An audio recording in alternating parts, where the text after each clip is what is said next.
Hello everyone, and welcome to my Bold and Beautiful Today channel. Liam knocks Luna out to rescue Will. To the rescue, Liam Spencer. This week on the CBS soap opera, Liam Spencer will save his younger brother and assist him in locating his stalker. But do Dollar Bill sons have too much on their plate? Read on to find out what will happen next on the CBS soap opera. Will Spencer Jr. is still receiving texts from his stalker, according to a brand new BNB teaser for next week. At her grandmother's apartment, Luna Nozawa is clearly bored and can't stop bugging him.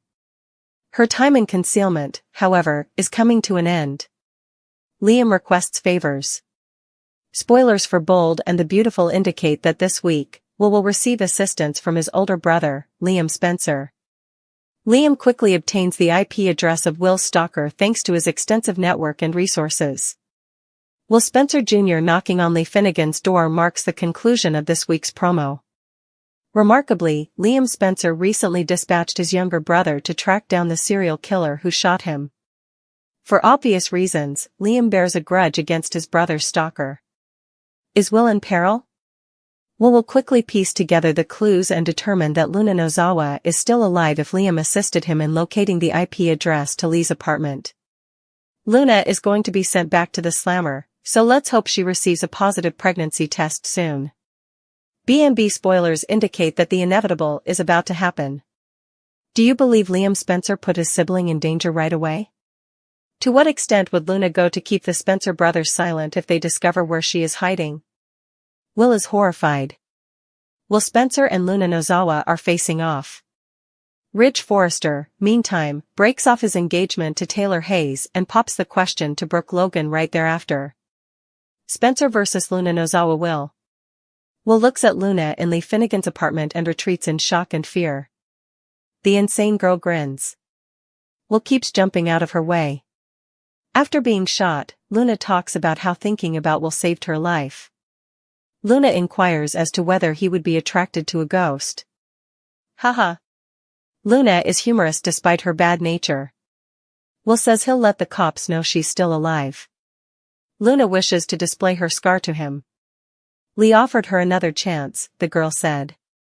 Luna promises to demonstrate her goodness to everyone. Will realizes she's concealing something as he tries to call 911. It's the mask of Electra Forrester. Will discovers abruptly that Luna is the mystery female he had sex with that evening. The perfect life of Electra Forrester. Electra and Ivy Forrester discuss Will at Forrester Creations. It was an amazing night for them. Electra says it was the same the following morning. It's unbelievable to Electra that this is her reality. Everything is flawless. She deserves it, according to Ivy. Electra is simply relieved that Luna is no longer with them. Lee goes back home similar to Will and Luna's confrontation. Leaving Luna alone in the house doesn't excite Lee. Since Lee is aware that her grandchild might slink away, she feels unhappy about leaving Luna alone. Lee must occasionally leave Luna alone because she is unable to be there all the time. According to BNB teasers, Luna will have another conversation with Lee regarding her irrational dreams during the week of September 8th to 12th. Lee will once more urge Luna to move on from Will since she thinks he could never be interested in her. Luna's obsession with Will and the idea of a future with him is something Lee observes, but she will try to stop it. Lee could have to leave for a consultation with some attorneys in order to assist Luna in avoiding incarceration. Lee may then proceed to meet with some of the attorneys she has been talking to.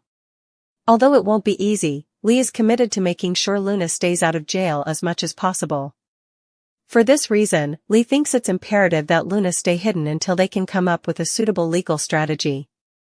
Before she leaves the apartment, Lee will remind her of this once more and have faith that Luna will avoid danger. Naturally, Lee doesn't know about Luna's private communications with Will, so she won't expect him to use them to track out his secret admirer with Liam Spencer's help.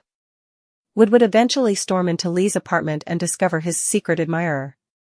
Eventually, Will storm into Lee's flat and yell at Luna as she is behind the bathroom door.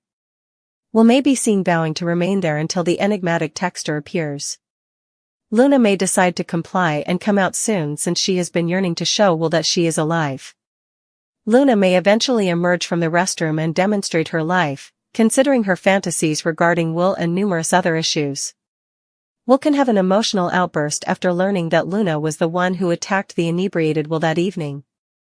What happens if Lee enters Will's battle with Luna? What would happen if Lee came home to discover Will and Luna fighting?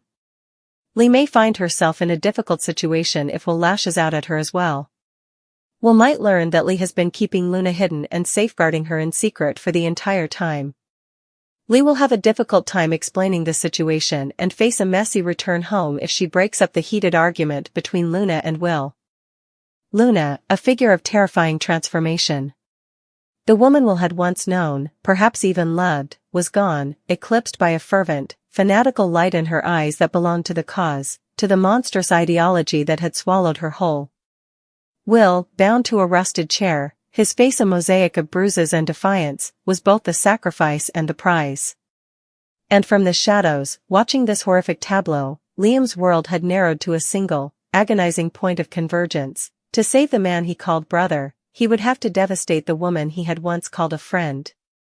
This was the calculus of rescue in a world that had lost its sanity, a moral equation with no clean solution, only varying degrees of ruin.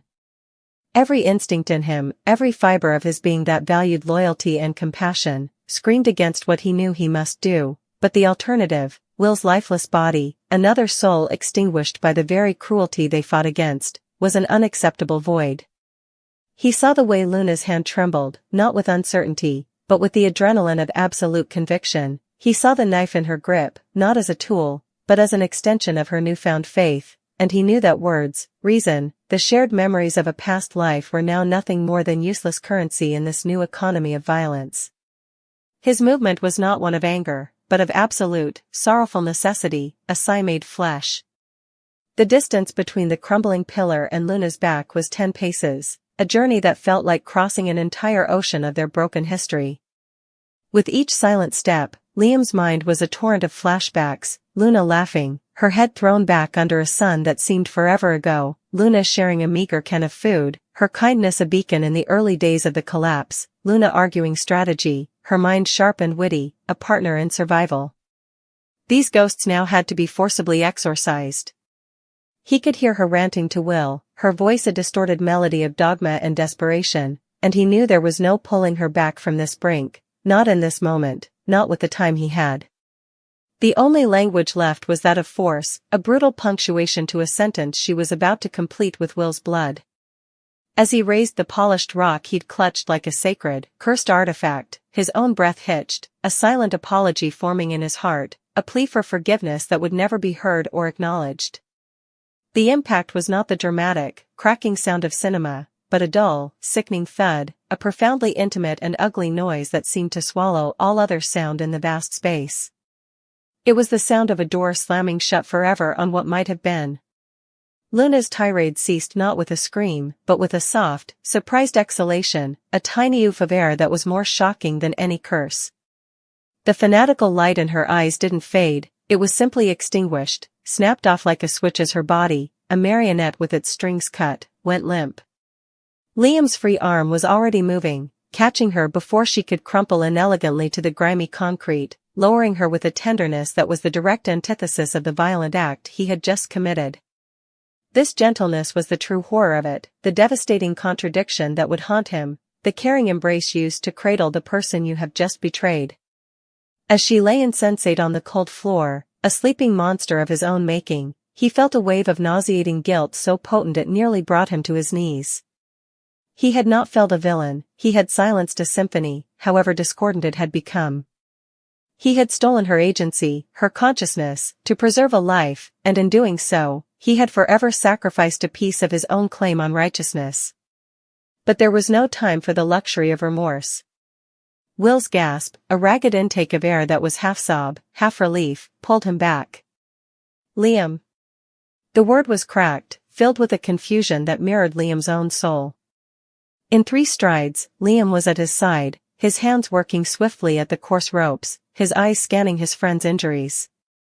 "I'm here. I've got you," he muttered, his voice rough with an emotion he couldn't name. The ropes fell away, and Will slumped forward, his strength spent. Liam caught him, hauling his arm over his shoulder, and began the desperate stumble toward the exit, away from the still form on the floor. He did not look back at Luna. To look back would be to see the physical manifestation of his moral compromise, to see a friend lying defeated by his own hand. It would be to acknowledge that this rescue, while saving a life, was also a kind of death, the death of a bond, the death of a certain innocence, the death of the idea that they could all get out of this with their hands and hearts clean. He had chosen, and in that choice, he had defined himself not just as a savior, but also as a destroyer. He carried Will out of the darkness, the weight of his friend's body a tangible relief, but the greater, more profound weight was the memory of that soft, terrible thud, a sound that would echo in the quiet moments for the rest of his life, a permanent scar on his conscience, the price paid in the brutal economy of love and war. He had rescued Will, but he had left a part of himself, the part that believed in clean hands and clear choices, behind on that cold factory floor, lying unconscious next to the fallen Luna. Liam Spencer to the rescue. This is his defining paradox and his most authentic self, a man whose profound, almost pathological need for peace is constantly, irrevocably shattered by an even more profound, deeply ingrained compulsion to be the hero, the fixer, the white knight charging into the fray, not with the jaded cynicism of a mercenary, but with the frantic, earnest energy of a man who truly believes, against all accumulated evidence, that this time, he can actually set things right. To understand this drive is to understand the fractured core of the man himself, a product of a cold and manipulative upbringing who rebelled by crafting an identity of pure, unadulterated chivalry, a man for whom the act of rescue is not merely a hobby or a reaction but a fundamental tenet of his being, a chaotic and often misguided attempt to inject moral clarity into a world painted in endless shades of gray, and in doing so, perhaps rescue some small, lost part of himself in the process. His rescues are never clean, surgical operations, they are messy, emotional affairs, driven by a gut-deep sense of justice that often overrides logic and a deep-seated empathy that allows him to feel the pain of others as acutely as his own, making his interventions as much about alleviating his own distress at witnessing suffering as they are about aiding the victim. Whether it is physically pulling a loved one from the wreckage of a car, a moment of pure, adrenalized terror where his body moves before his mind can process the danger, or the more complex, psychologically fraught rescue of a spirit crushed by betrayal, Liam's methodology is consistent. He arrives, a whirlwind of good intentions and panicked urgency, his brow perpetually furrowed with the weight of the world he insists on carrying, his words tumbling out in a rush of reassurance and hastily formed plans, his very presence a declaration that no one has to face their darkest hour alone so long as he has breath in his body and a key in the ignition of his car. We see this knight-errant persona manifest most potently in his eternal, tangled orbit around the Forrester women, Steffi and Hope, for whom he has served as both the architect of their greatest heartbreaks and their most devoted protector, a contradiction that defines his entire romantic history. His rescue of Steffi from the clutches of her pill addiction was not a single event but a grueling campaign of dogged persistence, a refusal to allow the woman he loved to self-destruct even when she pushed him away with every ounce of her strength. He was there, not with judgment, but with a stubborn, unwavering light, fighting a ghost he couldn't see on her behalf, embodying the promise of a better tomorrow until she was strong enough to believe in it herself. Conversely, his rescue missions for Hope were often of a different nature, frequently revolving around shielding her innate goodness from the corrosive cynicism of their world, defending her legacy and her heart from external threats with a ferocity that was both admirable and, at times, possessive, as if protecting her was a sacred duty bestowed upon him. But his hero complex extends far beyond the boundaries of romance, it is an indiscriminate force. He rushed into a burning building for Steffi, he stood as a steadfast pillar of support for Sally Spectra in her final days, offering comfort and friendship when she needed it most, and he even, in a staggering act of moral courage that defied all personal grievance, worked tirelessly to save the life of Bill Spencer, the father who had betrayed him in the most unforgivable ways, proving that his need to rescue could transcend even the most justified hatred, that the principle of saving a life was paramount to any personal vendetta. This is the sublime and frustrating purity of Liam Spencer's mission. It is often infuriatingly illogical. He will jeopardize his own hard-won happiness, insert himself into situations where he is not wanted, and make grand, sweeping gestures based on gut feeling rather than evidence, creating as many problems as he solves, yet one can never question the authenticity of his motive. The collateral damage of his rescues is legendary, misunderstandings bloom in his wake, alliances shift, and hearts are often broken as a direct result of his attempts to mend another, because his vision is myopic, focused solely on the immediate crisis, on the person right in front of him who is hurting, while the wider ramifications ripple out far beyond his field of view. Yet, to dismiss Liam Spencer as a mere busybody or a catalyst for chaos is to miss the profound humanity at the heart of his actions. In a landscape populated by schemers like Sheila Carter, titans of industry like his father Bill, and ruthless moguls like Quinn Fuller, Liam stands apart as the show's moral compass, however sporadically it may spin. He is the everyman who stumbled into a world of extreme wealth and power and refused to be corrupted by it, instead using his resources and his position not to accumulate more power but to try and level the playing field for those he perceives as vulnerable. His rescues are the embodiment of a powerful, albeit simple, ethos, that one must help. It is a core belief untouched by the jading experiences of life, a spark of idealism that somehow never fully extinguished. This is why his character remains, at his core, heroic. The world of the bold and the beautiful is a gilded cage of dark secrets, betrayals, and moral compromises, and Liam, for all his flaws, his waffling, and his maddening indecisiveness, represents a relentless, chaotic good. He is the guy who will always answer the phone at 3 a.m., who will always get in the car and drive, who will always throw himself between danger and someone else, not because he is brave, but because he simply cannot do otherwise. It is his addiction, his purpose, and his curse. Liam Spencer to the rescue is therefore more than a memorable headline, it is the thesis of his existence. He is a man forever trying to impose order on the chaos that relentlessly follows him, a knight whose armor is perpetually dented and smudged, whose sword is often blunt from overuse, but who never, ever stops riding into battle, driven by the unshakable, beautiful, and tragically flawed belief that he can fix the broken world, one desperate, chaotic, and utterly heartfelt rescue at a time. Will, his body coiled with the tense energy of a cornered animal, and Luna, whose glacial composure was a far more terrifying weapon than any shout could ever be. They were locked in a standoff not of weapons, but of wills, a brutal ballet of betrayed trust and conflicting destinies that had been building for weeks, perhaps years, a fault line of deceit that had finally ruptured beneath their feet, and the words they hurled at each other were not mere sentences but scalpels, expertly wielded to flay open old wounds and expose the raw, quivering nerve of their shared history. "You knew," Will snarled, his voice a low, gravelly thing strained to its breaking point, his knuckles white where they gripped the back of a worn armchair. "From the very beginning, you knew what it would cost, what it would take from me, and you let me walk right into it with a smile and a pat on the back." Luna, standing by the cold hearth as if it were a throne, did not flinch, her eyes, the color of a winter sky, remained fixed on him, and her reply was chilling in its precision.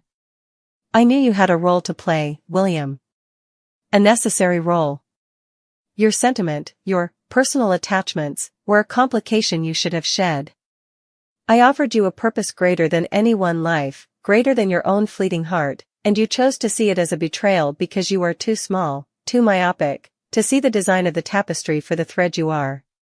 It was in this exact moment, as the last syllable hung in the air like a shard of ice and Will's body trembled with the effort not to lunge across the room, that the front door, warped by damp and never quite fitting its frame, creaked open with a sound that tore through the stifling tension like a gunshot. And there, silhouetted against the bruised purple and orange of the twilight sky, stood Lee, drenched not just in the rain that had begun to fall in sheets but in the palpable exhaustion of a journey that had been as much spiritual as physical, his shoulders slumped under the weight of a pack and unseen burdens, his clothes mud-spattered and torn, his face a mask of weary resilience that cracked the second he took in the scene before him.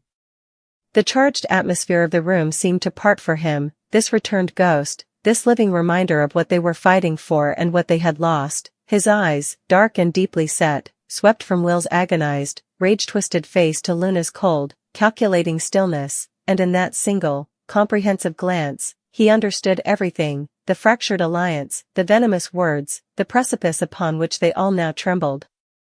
He did not speak, not at first, but simply let his travel-worn pack slide from his shoulder to the floor with a soft, definitive thud that was louder than any shout, a sound that declared, "I am here. This ends now." The rain on his skin glistened in the low firelight like tears, and the smell of wet earth and cold wind he brought in with him was a shocking, cleansing invasion into the room's stale bitterness, a visceral reminder of a world outside this claustrophobic battle of ideologies. Will was the first to break, his anger momentarily by the shock of Lee's return, his face shifting from rage to a stunned, vulnerable confusion, a boy caught in a forbidden act. "Lee," he breathed, the name a question, a plea, a confession all at once, the fight draining out of him to be replaced by a dawning, horrifying shame that Lee should see him like this, poised for violence, consumed by a fury that now felt petty and destructive. Luna, ever the strategist, recovered faster, her eyes narrowing almost imperceptibly as she recalculated the board, this new variable, the returned pawn, the redeemed knight, disrupting her perfect, controlled endgame. Her expression remained neutral, but a new wariness tightened the skin around her eyes, the first crack in her impeccable armor. Lee finally moved, stepping fully into the room and pushing the door closed, shutting out the storm and sealing the three of them inside this new, volatile configuration, and when his voice came, it was hoarse from disuse and the road, yet it carried a quiet, unshakable authority that neither Will's rage nor Luna's ice could muster. "I heard the shouting from the lane," he said, his gaze settling on Will, not with accusation, but with a profound, weary disappointment that was infinitely worse. "Is this what it has come to? While I walked through fire and shadow to get back to you, to bring you the very key we needed, you were here, what? Settling scores? Tearing each other apart?" He then turned to Luna, and his voice hardened, not into anger, but into a flinty resolve. "And you, Luna? You who speaks always of the greater good. Does that good require the breaking of a good man's spirit? Does your design truly demand such a cruel architect?" His questions hung in the air, unanswered and unanswerable, dismantling the fragile narratives both Will and Luna had built for themselves. Lee's return was not an interruption but an intervention, a moral center of gravity that pulled them both from their extreme orbits. He was living proof that there was a path between Will's raw, emotional humanity and Luna's cold, utilitarian calculus.